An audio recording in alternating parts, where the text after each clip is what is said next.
Assalamualaikum warahmatullahi wabarakatuh. Bismillahirrahmanirrahim. Alhamdulillahirabbil alamin. Wassalatu wassalamu ala asyrofil anbiya'i wal mursalin wa ala alihi washabihi ajmain. Amma ba'du. Pertama-tama marilah kita panjatkan puji dan syukur kepada Allah Subhanahu wa taala yang mana pada malam hari ini alhamdulillah kita bisa berkumpul kembali dalam rangka rutinitas yang setiap malam Jumat kita adakan. Mudah-mudahan semuanya yang hadir di sini melangkahkan kakinya dari rumah masing-masing menuju masjid ini, semua kesalahan-kesalahan kita diampuni oleh Allah Subhanahu wa taala. Amin amin ya Allah ya rabbal alamin. Salawat dan salam mudah-mudahan dilimpahkan oleh Allah kepada panutan kita yaitu Nabi besar Muhammad sallallahu alaihi wasallam, berikut para keluarganya, para sahabat-sahabatnya, para ulama-ulama sampailah kepada umat akhir zaman sekalian. Amin amin ya Allah ya rabbal alamin. Hadirin rahimakumullah, kita selalu istiqomah belajar membaca Yasin. Yang pertama, mudah-mudahan kita seringnya belajar membaca Yasin. Yang pertama, khususnya untuk kita sebagai pembaca, mudah-mudahan semakin lama semakin sering istiqomah dengan membaca Yasin. Yang pertama, mudah-mudahan kita selalu diberikan hidayah oleh Allah Subhanahu wa taala, dan juga sehingga kita mau meningkatkan amal ibadah kita yang tadinya tidak mau sholat sunat qobliyah, dengan istiqomahnya belajar membaca Yasin, mudah-mudahan selalu mau melaksanakan sholat sunat qobliyah, sholat sunat ba'diyah, sholat sunat yang lainnya. Dan seterusnya, mudah-mudahan kita sebagai pembaca Yasin selalu dimudahkan masalah rezeki, baik berupa materi ataupun kesehatan badan, ketentraman di dalam rumah tangga, dan juga seterusnya. Mudah-mudahan keluarga kita semakin istiqomah dalam melaksanakan beribadah kepada Allah Subhanahu wa taala, dan juga khususnya untuk saudara-saudara kita, nenek moyang kita yang sudah meninggal, kita sebagai keluarganya, sebagai anaknya, sebagai suaminya, dan yang lain sebagainya. Mudah-mudahan keluarga kita yang sudah meninggal mendapatkan pertolongan dari Allah Subhanahu wa ta'ala. Amin amin ya Allah ya rabbal alamin. Dan juga jangan bosan-bosan kita setiap malam Jumat, saudara-saudara kita khususnya jemaah Masjid Asy-Syuhada ini, mudah-mudahan kedepannya Allah mengetuk hati saudara-saudara kita sehingga bisa ikut andil serta dengan kita dalam rangka belajar membaca Yasin.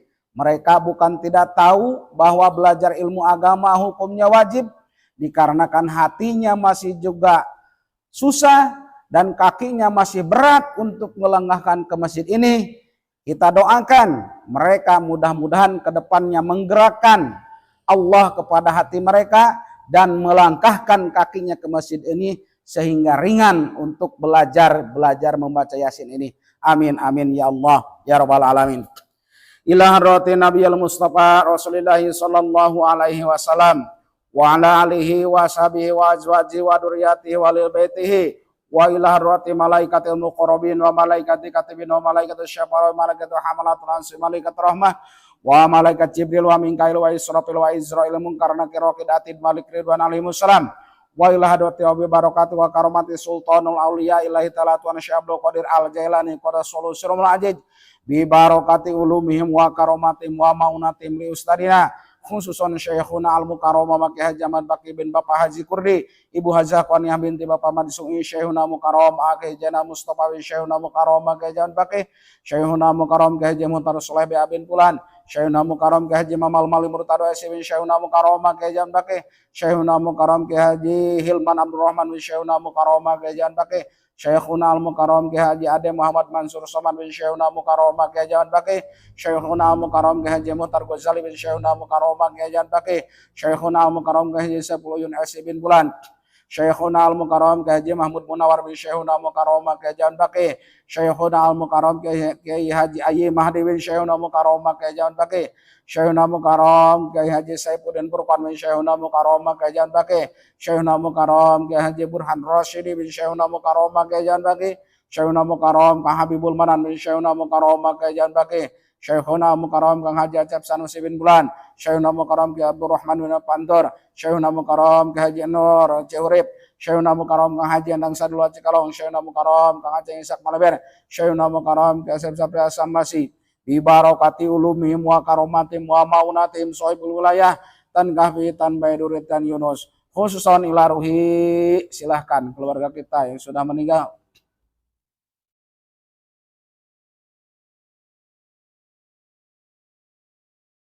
Khususon ila ruhi wa jasadihi, keluarga kita yang masih hidup termasuk diri kita sendiri.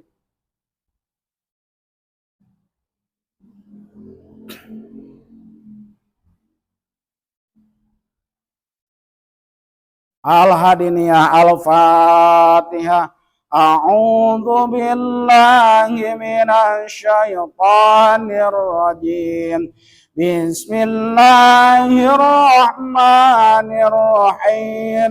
Alhamdulillahi rabbil alamin. Ar-Rahmanir Rahim. Maliki yaumiddin. Iyyaka na'budu wa iyyaka nasta'in. Ihdinas siratal mustaqim. Siratal ladzina an'amta 'alaihim ghairil maghdubi 'alaihim waladdallin. Amin. Bismillahirrahmanirrahim. Yasin, Yasin, Yasin. Wal Qur'anil Hakim. Innaka laminal mursalin. Innama amruhu idza arada syai'an ay yaqula lahu kun fayakun. Wa subhanalladzi biyadihi malakutu kulli syai'in wa ilaihi turja'un. Shadaqallahul adzim. Allahumma shalli wa sallim ala sayyidina wa habibina syafi'ina maulana Muhammad wa sallim radhiyallahu ta'ala an sadatina Rasulillah ajmain, amin ya Allah ya rabbal alamin. Bismillahirrahmanirrahim. Alhamdulillahi rabbil alamin. Hamdan syakirin hamdan na'imin hamdan yuafi'u ni'amahu wa yukafi mazidah. Ya rabbana lakal hamdu kama yanbaghi li jalika wajhikal karim wa 'azimi sultanik. Subhana munafisi an kulli madyun. Subhana mufarriji an kulli mahzun. Subhana man ja'ala khazainahu bainal kafi wan nun. Subhana man idza arada syai'an ayaqula lahu kun fayakun. Ya mufarriju farrij. Ya mufarriju farrij. Ya mufarriju farrij. Ya mufarriju farrij. Farrij anni hammi wa ghammi farajan ajilan bi rahmatika ya arhamar rahimin. Allahumma sholli ala nuril anwar wa asril asrar wa tiryakil aghyar wa miftahi wabil yasar Sayyidina Maulana Muhammadin al-Mukhtar wa alihil atar wa ashabil ahyar adada ni'amillahi wa ibdalih. Rabbana zalamna anfusana wa illam taghfir lana wa tarhamna lanakunanna minal khasirin. Rabbana atina fid dunya hasanah wa fil akhirati hasanatan wa qina adzabannar. Waqina adzaban nar, waqina adzaban nar. Wa sallallahu ala sayyidina Muhammadin nabiyil ummi wa ala alihi washabihi wasallam. Subhana rabbika rabbil izzati amma yasifun wa salamun alal mursalin walhamdulillahi rabbil alamin. Nas'alukal ijabah al-Fatihah.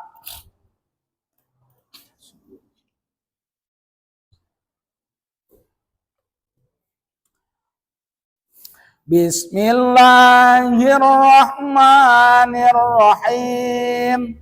Qul ya ayyuhal kafirun la a'budu ma ta'budun wala antum abiduna ma a'bud wala ana abidum ma abattum wala antum abiduna ma a'bud lakum dinukum waliyadin. Bismillahirrahmanirrahim. Qul a'udzu birabbin nas, malikin nas, ilahin nas, min syarril waswasil khannas, alladzi yuwaswisu fi sudurin nas minal jinnati wan nas. Shadaqallah. Alhamdulillah, kita udah selesai membaca Yasin. Mudah-mudahan apapun yang dihajatkan oleh kita dikabulkan oleh Allah Subhanahu wa taala. Amin amin ya Allah ya rabbal alamin. Jadi pada kesempatan malam hari ini kembali lagi membahas tentang masalah fikih. Ya. A'udzubillahi minasyaitonirrajim. Bismillahirrahmanirrahim. Khususon Syekh Musonib bihada kitab Kasyifatus saja al-hadini al-Fatihah. Iyyaka na'budu wa iyyaka nasta'in ihdinas mustaqim shiratal ladzina an'amta 'alaihim ghairil maghdubi 'alaihim waladdallin. Bismillahirrahmanirrahim. Paslun fi bayani bulugil murahiki wal ma'asir. Di dalam ini pasal menerangkan, menjelaskan tentang baligh murahik. Nah, murahik itu apa? Anak yang mendekati masa dewasa. Hati-hati. Murahik, baligh dewasa. Beda. Ya. Orang yang dewasa belum tentu baligh. Murahik itu beda. Kalau orang udah pandai sendiri dengan murahik, dengan dewasa, dengan baligh, hati-hati tingkatannya. Kalau sobiat, maka usia anak apa? Di bawah 2 tahun. Kayak sebulan, 2 bulan, setahun. Ya. Ada yang mengatakan sobi dan sobiat itu belum balik bisa. Ya. Alamatul bulugi salasun. Tanda-tanda balik ada 3. Ya. Pihakil unsa wa isna pihakid dakar ahaduha.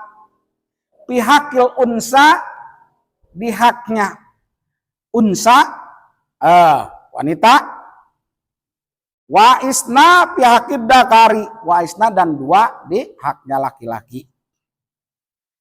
Ahaduha tamamu khamsa asarota sanatan. Yang pertama tanda-tanda baligh.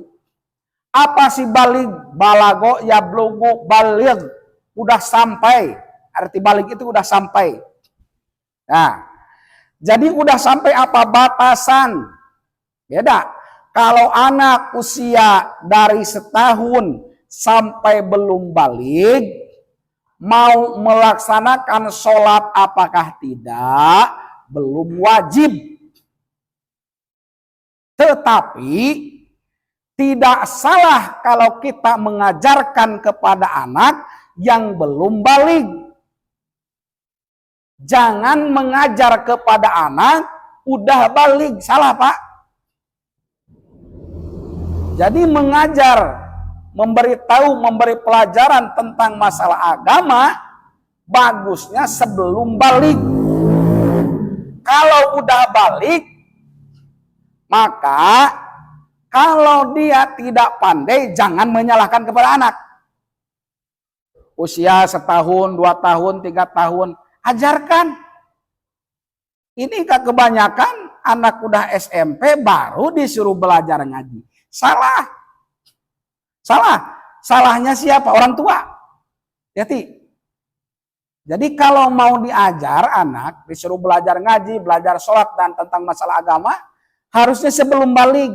Supaya pas begitu balik, maka udah pandai. Ya. Jadi usia dari pertama dilahirkan sampai sebelum balik itu untuk latihan. Untuk latihan itu. Kalau udah balik baru kewajibannya bisa dipenuhi. Kadang-kadang salah. Ya, kebanyakan pada umumnya di masyarakat menyuruh belajar kepada anak udah usia SMP. Salah.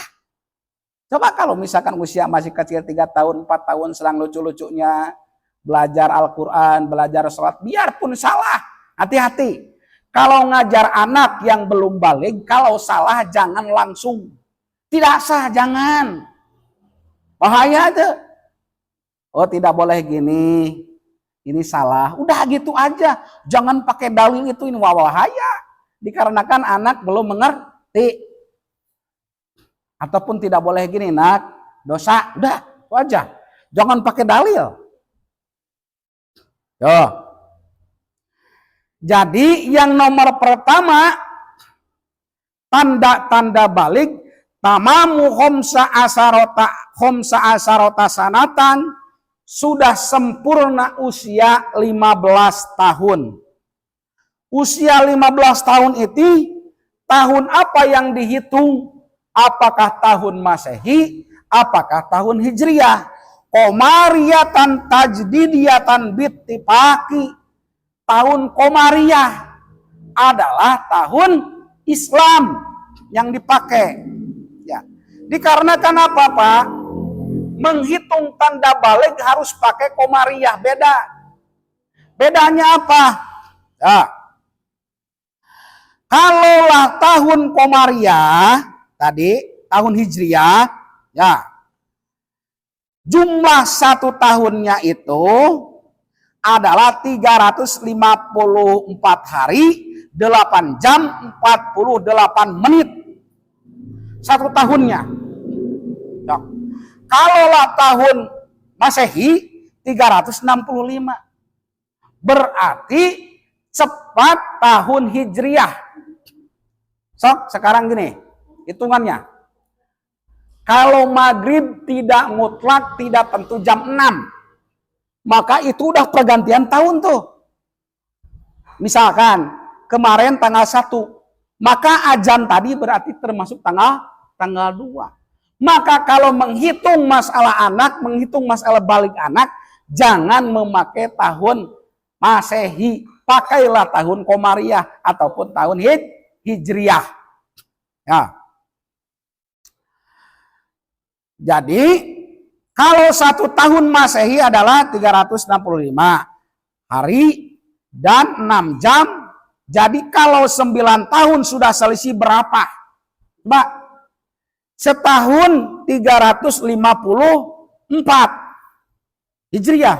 Kalau Masehi 365, berapa hari di dalam 1 tahun selisihnya?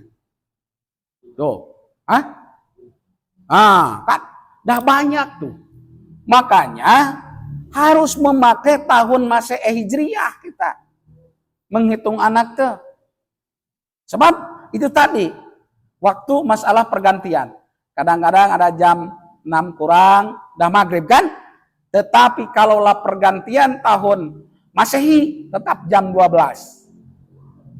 Tuh. Jadi bukan jam 6, bukan.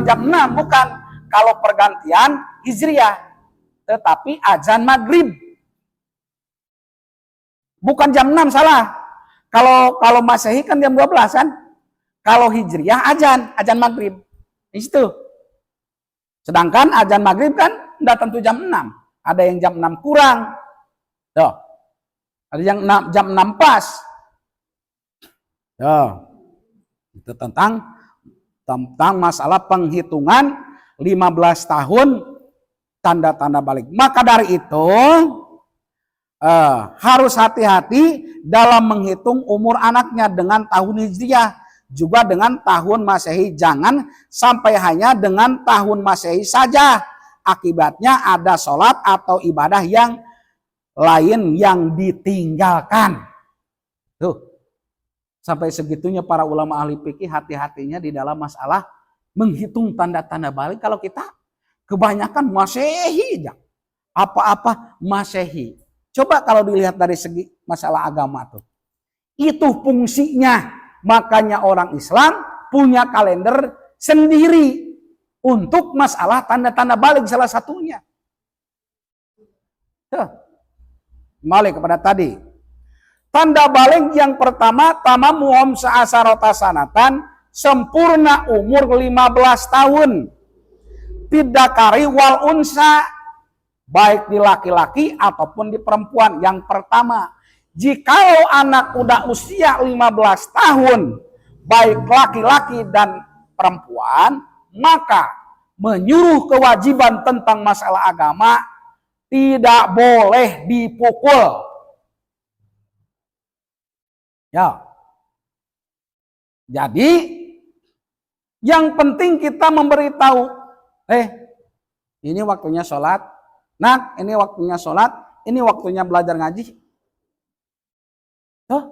Sebab apa? Udah punya tanggung jawab masing-masing. Makanya kalau anak baru usia balik, baru pandai sholat, orang tua rugi. Ruginya apa? Kalau udah balik dia melaksanakan kebaikan, pahalanya untuk dia sendiri.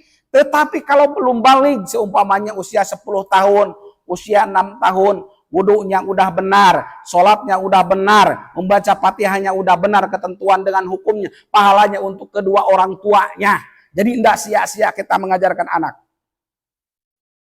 Sekarang udah usia balik baru disuruh belajar ngaji. Apakah Anda rugi? Rugi. Udahlah capek mengurus anak. Apalagi seorang ibu. Udah mengandung beberapa bulan di perut ibunya. Sekarang diajarnya udah balik. Udah balik itu udah hak masing-masing. Seandainya anak udah usia 6 tahun, 7 tahun. Udah pandai membaca Fatihah. Maka kebaikan, pahala anak bisa membaca Fatihah untuk kita sebagai orang tua yang tadinya kita banyak dosa dikarenakan anak belum balik udah pandai membaca Al-Quran, maka dosa-dosa kita diampuni oleh Allah dikarenakan punya anak belum balik udah pandai baca Al-Quran. Satu. Yang kedua, anak udah pandai sholat biarpun belum wajib tetapi bacaannya udah betul, biarpun anak belum balik pakai celana segini tidak jadi masalah, maka pahalanya untuk siapa? Untuk orang tua. Ya. Tetapi mengajarkan kepada anak yang belum balik harus pakai sopan santun. Nah, usia 6-7 tahun anak pakaikan celana panjang, pakaikan songkok. Biarpun masih gak kadang-kadang dalam sholat nengok ke sana ke sini, jangan dimarahkan. Yang harus dimarahkan adalah yang udah tua, sholat tidak betul. Ini terbalik ke anak-anak. Dimarahkan. Orang tua tidak sholat, tidak dimarahkan. Salah. Ya. Kalau anak betul membaca Fatihah di dalam sholat, biarpun ruku sujudnya belum betul misalkan, kadang-kadang membaca Allahu Akbar kemana-mana dia, belum tahu artinya, tetap dia dapat pahala Pak. Untuk kita sebagai orang tua. Makanya rugi kalau punya anak dari usia sebelum balik, belum tahu sholat, rugi sebagai orang tua. Itu yang pertama. Wabtida'uha min intisoli jamil badani, mulai perhitungan balik itu adalah min pisoli jamil badani. Dari pertama pisah dari perut ibunya, berarti dari lahir menghitung 15 tahun tuh. Itu yang pertama. Ya. Jadi menghitung 15 tahun itu dari pertama lahir. Kalau belum lahir jangan dulu. Wasaniha al-ihtilam. Wasaniha, dan yang nomor kedua dari tanda-tanda balik al-ihtilam. Ai al-imna wa ilam yahruj al-mani min dakarika anhasa bihuruji pamsakahu sawaun horoja min tariqatihi mu'tadi al-gharihi mal isnadi. Ya. Jadi yang kedua ihtilam. Apa arti ihtilam? Adalah maksudnya mengeluarkan sperma.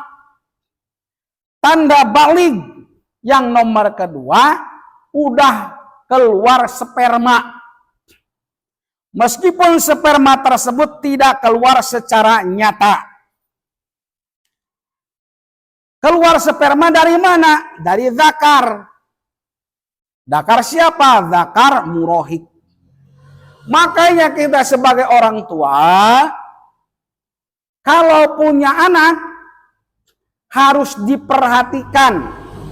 Ya, terutama ibu, harus diperhatikan. Dari segi pakaian.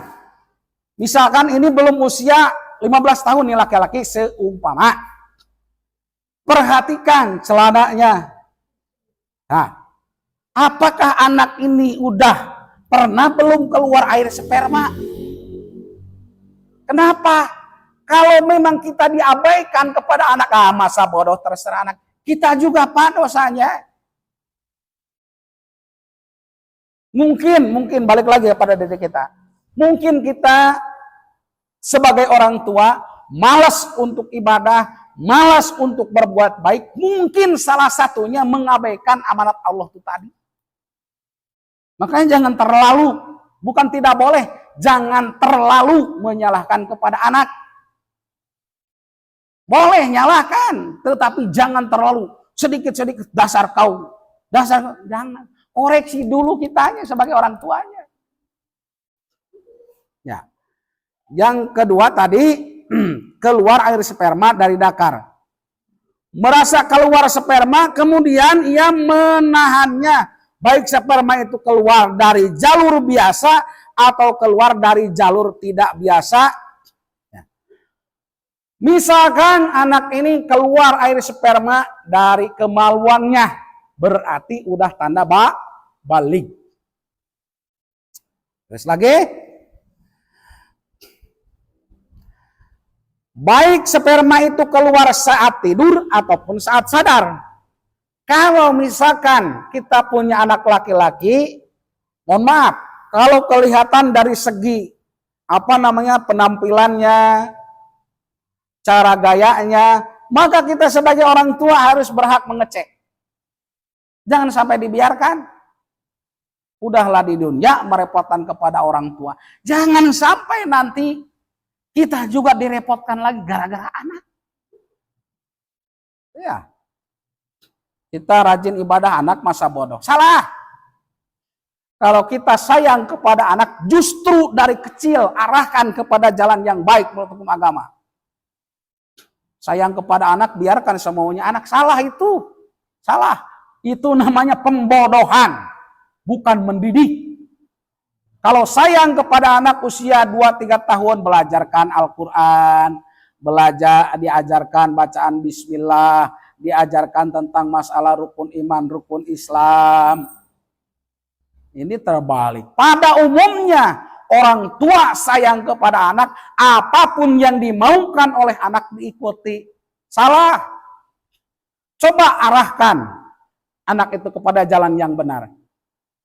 Jarang orang tua yang memberi door prize kepada anaknya.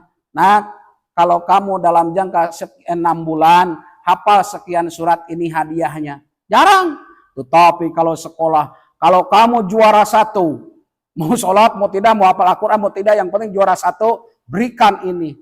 Allahu Akbar. Coba di dalam masalah agama. Supaya semangat anak itu. Kebanyakan kan gitu. Kalau kamu ranking 1 di dalam kelas. Aduh, Allahu Akbar. Coba. Ya, boleh itu. Supaya semangat anak itu. Kalau udah biasa gitu, kalau pas udah balik dikarenakan biasa dari kecil, maka tidak susah menyuruh ibadah. Dikarenakan susah menyuruh ibadah, dikarenakan mungkin dari kecil tidak diarahkan kepada jalan yang benar. Terus lagi ihtilam sebagai tanda-tanda balik berlaku bagi laki-laki dan perempuan ketika masing-masing telah berusia 9 tahun. Nah, jadi ihtilam mimpi basah, mimpi bersetubuh. Nah, kalaulah mereka di dalam tidurnya, makanya kita harus orang tua sering perhatikan kepada anak. Entah apa mimpi bersetubuhnya, entah menghayal, entah melihat di dalam HP, entah cemana, lalu sehingga keluar sperma. Hati-hati orang tua. Apalagi zaman sekarang media sosial. Kalau kita sempat tidak memperhatikan, dosa. Ya, jadi gimana kalau misalkan anak itu baik laki-laki ataupun perempuan, ihtilam udah mimpi bersetubuh tapi belum usia 9 tahun. Itu gimana balik? Apalagi perempuan, cepat berarti perempuan itu 9 tahun itu udah kelas 3 SD. Ya, kelas 6 belum pandai sholat. Ini yang jadi masalah, siapa yang salahnya ini? Nah, ke orang tua. Makanya dari sebelum SD itu ajarkan. Balik lagi. Makanya menurut saya pribadi jangan terlalu menyalahkan ke anak kita sebagai orang tua. Kadang-kadang juga terbalik. Ngaji, belajar sholat Jumatan, orang tuanya tak ada salah. Gitu. Seharusnya hayu sama-sama gitu. Jadi anak tidak bakal membalikan fakta. Kita nyuruh orang, Jumatan, pergi ke sana. Bapak ini. Salah. Seharusnya hayu sama-sama. Nah, itu enak. Ya. Terus lagi itu yang kedua. Wasalisuha, dan yang nomor ketiga al-haidu pil unsa litis isinina takribiatan biangkana naksuha aqalu min sitati asrin yauman. Nah, yang nomor ketiga adalah haid. Ya. Saya nanya dulu. Nah, darah yang keluar dari kemaluan perempuan ada berapa? Kita sebagai laki-laki wajib tahu tuh. Ya. Kalau kita tidak memberi pelajaran kepada istri kita, kita sebagai suaminya, bukan ustadznya, bukan. Yo. Saya nanya, darah yang keluar dari kemaluan perempuan ada berapa jenis? Bahaya. Tuh. 2, 3, 4, 5, 6 ataupun gimana? Ayo.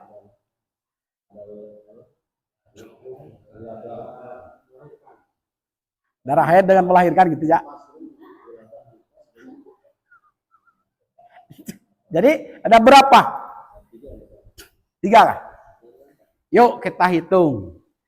Yang rutin setiap bulan namanya darah haid. Yang bersamaan dengan bayi darah. Yang bersamaan dengan bayi namanya darah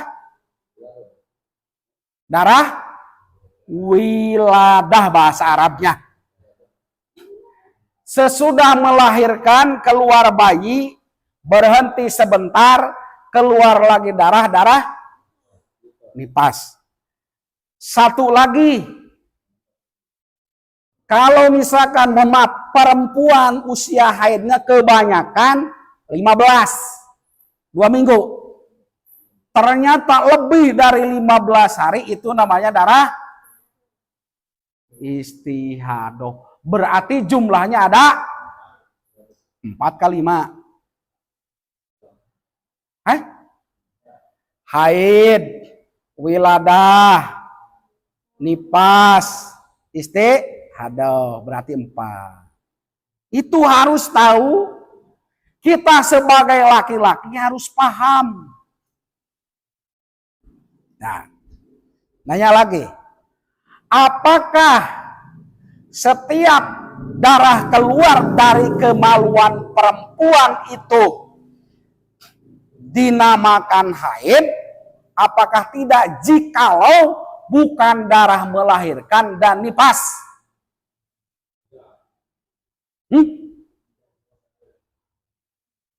Jadi, keluar darah dari kemaluan perempuan tapi bukan sebab melahirkan dan nifas. Apakah darah tersebut dinamakan darah haid? Apakah bukan?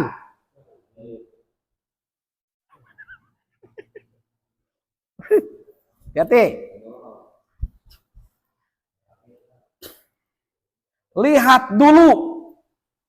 Nah, di sini banyak yang menerangkan tentang masalah warna darah. Kita pernah tidak berpikir ke situ? Tidak kan, petang-petang laki-laki dah, santai aja, yang penting kalau bersih bisa idgham, udah gitu aja. Kita harus memikirkan juga. Darah itu apa? Ada darah yang kental, ada yang warnanya hitam, ada yang merah, ada yang bertuku-tuku keluarnya, ada yang encer. Mohon maaf. Kita udah punya istri, kalau dia haid tanya, coba lihat. Kenapa pula malu? Boleh dilihat, boleh. Oh, kita supaya tahu. Jangan dilihat dari softteknya, lihat dari keluarnya. Boleh? Ya boleh. Supaya memahami ini darah apa, warnanya gimana. Jangan dia mengatakan head takut penipuan. Dibuka CDL-nya. Oh, head kah? Nah, kalau nggak percaya lihat. Boleh. Takutnya penipuan, malah sholat dikabarkan ya haid. Nah, boleh. Tuh. Itu tentang masalah darah tadi. Jadi kalau ada anak tadi berumur 9 tahun kurang lebih, sekiranya waktu kurangnya dari 9 tahun tersebut adalah lebih sedikit daripada 16 hari. Ya. Kalau misalkan mau 9 tahunnya tahun ini ternyata menurut perhitungan Komariah ataupun tahun Hijriyah, nah kalau di sini kurang dari 16 hari. Nah, apabila ada seorang perempuan mengeluarkan darah pada usia 9 tahun kurang 15 ataupun 16 ataupun 14 ataupun 13, maka darah tersebut dihukuman sebagai darah haid dan perempuan itu lebih baligh. Jadi makanya di situ harus menghitungnya. Kalau anak usia 9 tahunnya menurut perhitungan kurang 15 hari, oh berarti si A ini keluar darah ini. Tetapi kalau menurut perhitungan kurang untuk 9 tahun itu kurang 15 hari. Nah, itu gimana? Maka tetap hukumnya baligh. Tuh. Ataupun kurangnya 14 hari. 14 hari lagi si A ini, anak saya ini, maka udah genap usianya 9 tahun. Berarti ini darah apa? Sedangkan tadi di pasal menerangkan tanda-tanda baligh adalah haid. Kalau udah usia 9 tahun. Sekarang anak saya kurang 14 hari ke 9 tahun udah keluar darah. Ini gimana? Tetap jatuhnya adalah darah haid. Ataupun 13 hari tetap jatuhnya itu darah haid. Terus lagi, berbeda apabila ada seorang perempuan mengeluarkan darah pada usia 9 tahun kurang 16, 17 ataupun 18. Anak saya kalau menurut perhitungan sampai 9 tahunnya itu maka kurang 16 hari lagi ataupun kurang 17 hari lagi ke 9 tahun genap ataupun 18 hari lagi. Maka darah tersebut dihukuman darah istihadah. Jadi darah istihadah itu kalau melihat ke sini tidak dikhususkan untuk orang yang udah kadaluarsa ataupun menopause. Tidak. Kalau anak kita usia 9 tahunnya kurang 16 hari, 17 hari, 18 hari ke menurut perhitungan kita pas ke 9 tahunnya ternyata dia udah keluar darah dari kemaluannya, maka itu bukan darah haid tetapi darah istihadah. Pernah enggak kita sebagai orang tua memperhatikan kepada anak masalah yang kayak tadi? Makanya di situ perlunya menghitung. Ya. Jangan ini ndak haid. Hitung dulu makanya. Jangan sampai diperkirakan, dihitung dulu. Itu ndak rumit. Terus lagi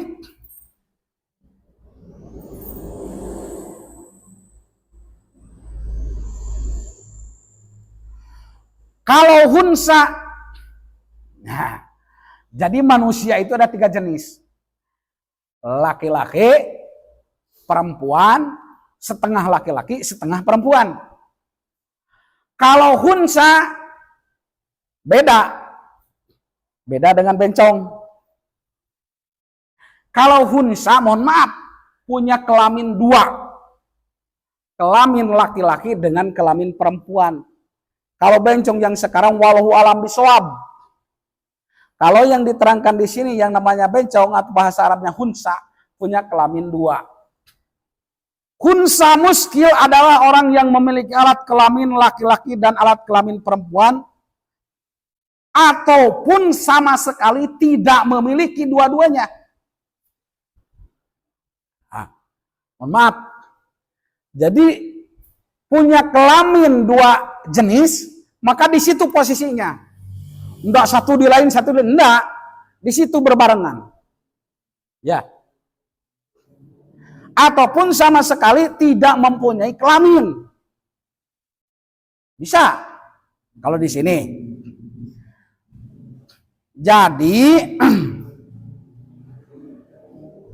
mengeluarkan haidnya saja atau ditemukan mengeluarkan sperma dan juga mengeluarkan darah haid dari salah satu kemaluannya, entah itu dakar ataupun farja, maka ia belum dihukumi balik. Kalaulah yang manusia mempunyai kelamin 2, ya, di situ tuh mohon maaf, sepengetahuan saya mohon maaf, posisi jakarnya itu ada di parji. Nah, mohon maaf, jadi posisi biasanya kalau di sinilah posisi bukan berarti beda tempat, di satu lubang ada keluar jakar. Paham maksudnya? Lubang, jadi kacangnya itu jadi dakar. Maka sehingga normal tingkah lakunya. Ke perempuan enggak, ke laki-laki enggak. Setengah perempuan, setengah laki-laki. Dikarenakan batang ubi dengan kacang di situ merembet. Bukan di beda tempat. Oh ini parjinya, ini jakarnya. Enggak, di situ posisinya. Ya. Maka kalau mengeluarkan darah dari salah satu kemaluannya atau sperma, nah kalau di sini itu belum dihukumi balik. Mau di sini. Tadi kan orang yang normal pertama usia 15 tahun. Baik laki-laki perempuan. Yang kedua keluar sperma, baik laki-laki perempuan kan. Ketiga, haid untuk perempuan saja. Nah, kalau sekarang masalah yang kayak hunsa tadi yang mempunyai kelamin dua-duanya, maka kalau melihat di sini belum dikatakan balig. Kalau keluarnya dari salah satu kemaluannya. Berarti harus gimana? Ya harus dua-duanya. Baru bisa dikatakan balig. Cuma kalau orang, ya pada umumnya kita ini bisa dikatakan hunsa tadi, bencong tadi, lihat dulu postur tubuhnya. Kalau postur tubuhnya laki-laki, gaya perempuan, bisa jadi dia kelaminnya kelamin laki-laki. Ataupun sebaliknya, postur tubuhnya perempuan, suara laki-laki, gaya laki-laki. Bisa jadi dia kemaluannya kemaluan perempuan. Tuh. Maka yang lebih memahami adalah orang tuanya. Tetapi kalau orang yang kayak gitu, sepasih apapun, usahakan dulu jangan dijadikan imam. Cari yang normal dulu. Mohon maaf, takutnya dia hasratnya lagi ke perempuan, lalu jadi imam. Yang dimamum laki-laki kan lain cerita nantinya. Kalau untuk perempuan maka anda jadi masalah. Misalkan imam bencong nih, tapi makmumnya perempuan, maka anda jadi masalah tuh. Tetapi kalaulah bencong jadi imam, makmumnya laki-laki, jangan. Takut gaya kayak perempuan lalulah si makmumnya menghayal kemana. Bahaya. Tetapi kalaulah makmumnya perempuan maka tidak jadi masalah. Nah, ya. Itu tentang masalah tanda-tanda balig. Ya. Kewajiban wali wa inna ma dzukira al musanifu awalul mas'alati fil fiqhi alamatul bulughi li'ana munataqat taklifi alal baligi duna sobiyi wa sobiyati lakin yajibu ala sabil paradil kifayati ala asliha. Nah, dengan demikian tidak diwajibkan secara fardu kifayah kepada orang tua ataupun wali memerintahkan apa yang telah disebutkan ketika kesobi dan sobiat telah tamyiz. Bahasa tamyiz itu udah hideng bahasa Sunda. Udah pandai sendiri itu tamyiz. Anak misalkan makan, udah pandai makan sendiri. Kalau misalkan kencing, berak, udah pandai nyuci sendiri, itu tamyiz. Maka dari usia itulah ajarkan kepada anak. Terus kalau udah usia tamyiz tadi udah bisa memilih, ya, udah mau pandai sendiri, makan sendiri, di baju sendiri, cuci, berak, kencing dah sendiri, berarti udah tamyiz tuh. Tok, ajarkan. Jadi jikalaulah anak, apa? Udah usia tamyiz tadi, kalau di sini 7 tahun, berarti kelas 1. Nah, maka kita sebagai orang tua ajarkan kepada anak. Tetapi kalau memang banyak alasan, jangan langsung dimarahkan. Misalkan anak tidak mau sholat, jangan ditinggalkan sholat. Kamu harus sholat. Memang kenapa? Nanti Allah marah. Udah cukup gitu. Takut-takutin juga. Ya. Jadi di dalam masalah membina anak-anak jangan terlalu menyalahkan kepada anak. Ya, kadang-kadang kan kebanyakan orang tua pengen menang sendiri. Maksudnya pengen menang sendiri gimana? Kan aku orang tua, yang penting anak gini-gini. Ya, orang tuanya tidak memberikan contoh, ya salah. Sekarang boleh lah gitu. Tapi kan ada malaikat. Kadang-kadang kebanyakan gitu kan. Pada anaknya bentang, sholat, ngaji. Orang tuanya sendiri tidak mau. Ini mau gimana? Allahu Akbar. Jangan sampai kayak gitu. Seharusnya hayu. Nah, ya.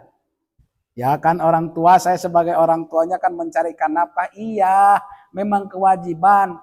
Tetapi di dalam masalah ibadah juga wajib. Jangan berdalil membiayai anak, wajib memberi makan kepada anak, tetapi ibadah malah dibebankan kepada anak. Orang tuanya tidak ibadah, salah. Itu salah, itu keliru. Nah, seharusnya, ayo sama-sama gitu. Seharusnya, jangan nyuruh, ayo sama-sama.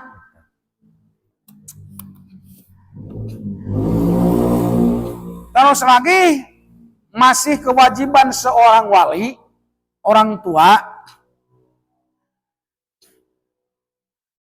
diwajibkan secara fardu kifayah atas orang tua untuk memerintahkan sobi dan sobiah melakukan syariat-syariat dohir agama. Tamyiz dengan sobi beda. Diwajibkan menurut hukum agama kepada orang tua yang mempunyai anak mengajarkan syariat-syariat agama Islam adalah seperti yang dohir, puasa, mengajarkan apalagi kalau di sini itu sodakoh, ajarkan hal-hal yang dohir gitu kan. Jadi jangan gini, oh enggak mampu pak aku puasa, enggak mampu aku puasa, oh enggak apalah, jangan gitu, enggak apa setengah hari pun, nah gitu caranya. Jangan udah balik baru disuruh puasa, salah. Jadi usia kelas 2, kelas 3 SD itu ajarkan, ngajarkannya jangan sekaligus sehari. Kalau puasa jangan. Sholat juga gitu. Pengalaman saya sendiri, anak saya yang kecil, kelas 1, oh sholat. Oh iyalah maghrib ja Pak. Ya, enggak jadi masalah.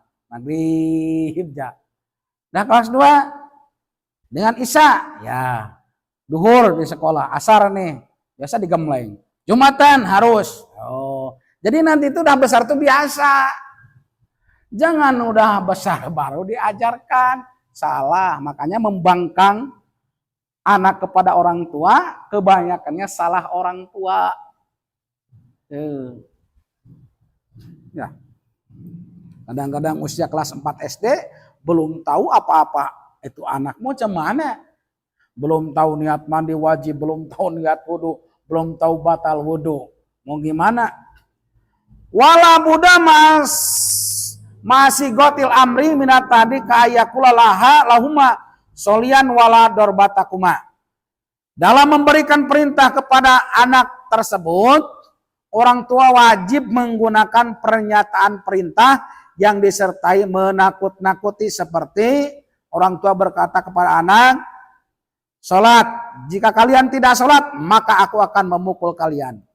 Boleh. Awas kau tidak sholat, dipukul. Ataupun awas kau tidak sholat, tidak diberi duit jajan. Bisa, masalah. Tuh.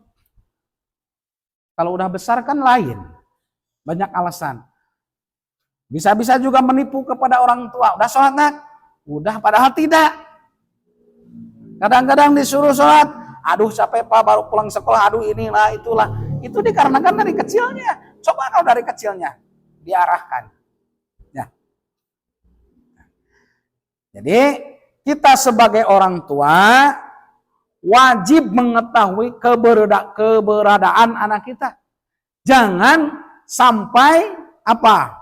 Jangan sampai pas begitu pengantin baru disuruh diajar belajar baca syahadat, rukun iman, rukun Islam. Kemana? Banyak kejadian orang Islam sendiri pas begitu pengantin membaca 2 kalimat syahadat berlepotan. Tidak kemalu. Kadang-kadang orang tuanya tersebut, kadang-kadang anaknya. Halo, Allahu Akbar. Banyak di lapangan sering ketemu hal tersebut. Pas begitu pengantin belajar dulu baca 2 kalimat syahadat dan baca istighfar. Kok orang Islam? Karena mau belajar. Ketahuan tuh di situ. Nah, tetapi kalau kita sering sholat, sering ikut zikiran, insya Allah tidak perlu diajarkan lagi baca istighfar dengan 2 kalimat syahadat. Ya, kalau orang baru mualaf ya wajar kayak kita. Udah lebih dari mualaf.